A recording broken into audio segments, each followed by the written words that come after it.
Saint Joachim also had a visitation or vision of the Lord at this time, receiving the same command as Anne. Having conferred with each other and taking account of the will of the Lord, they resolved to fulfill it with humble submission and appointed the day on which the child was to be brought to the temple. Great was also the grief of this holy old man, though not quite so great as that of Saint Anne, for the high mystery of her being the future Mother of God was yet concealed from him.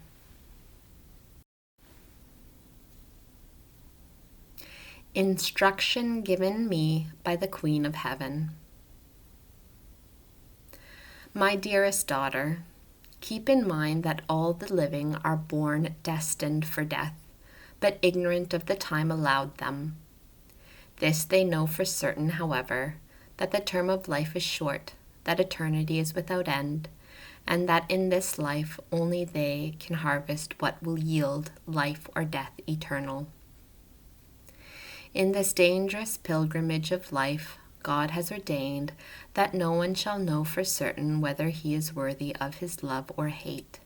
For if he uses his reason rightly, this uncertainty will urge him to seek with all his powers the friendship of that same Lord. God justifies his cause as soon as the soul acquires the use of reason, for from that time onward he enlightens and urges and guides man toward virtue and draws him away from sin, teaching him to distinguish between water and fire, to approve of the good and reject evil, to choose virtue and repel vice.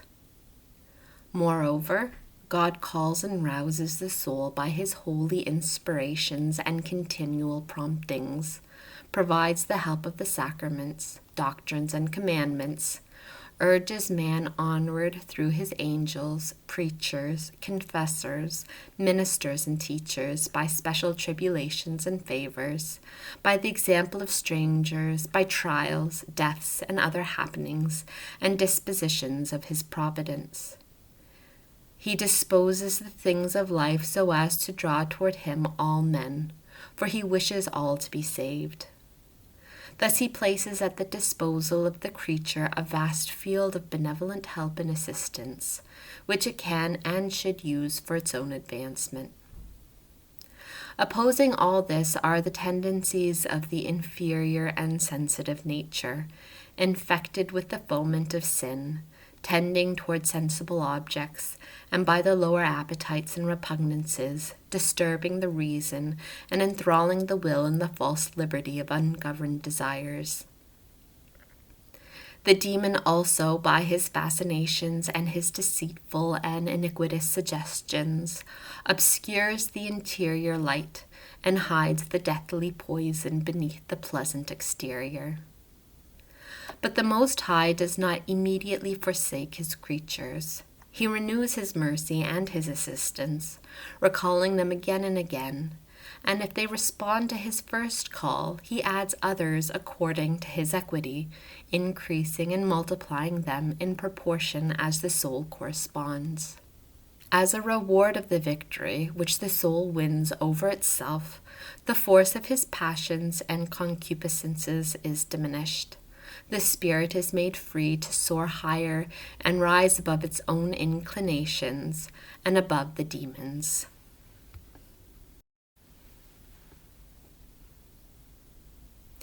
But if man neglects to rise above his low desires and his forgetfulness, he yields to the enemy of God and man. The more he alienates himself from the goodness of God, so much the more unworthy does he become of the secret callings of the Most High, and so much the less does he appreciate his assistance, though it be great. For the demon and the passions have obtained a greater dominion and power over his intellect, and have made him more unfit and more incapable of the grace of the Almighty. Thereon, my dear daughter, rests the whole salvation or condemnation of souls, that is, in commencing to admit or resist the advances of the Lord.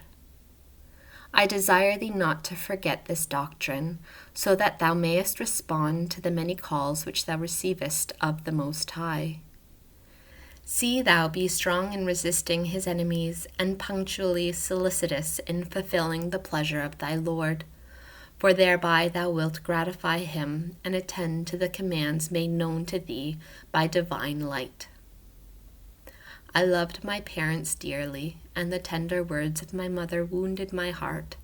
But as I knew it to be the will of the Lord to leave them, I forgot her house and my people in order to follow my spouse.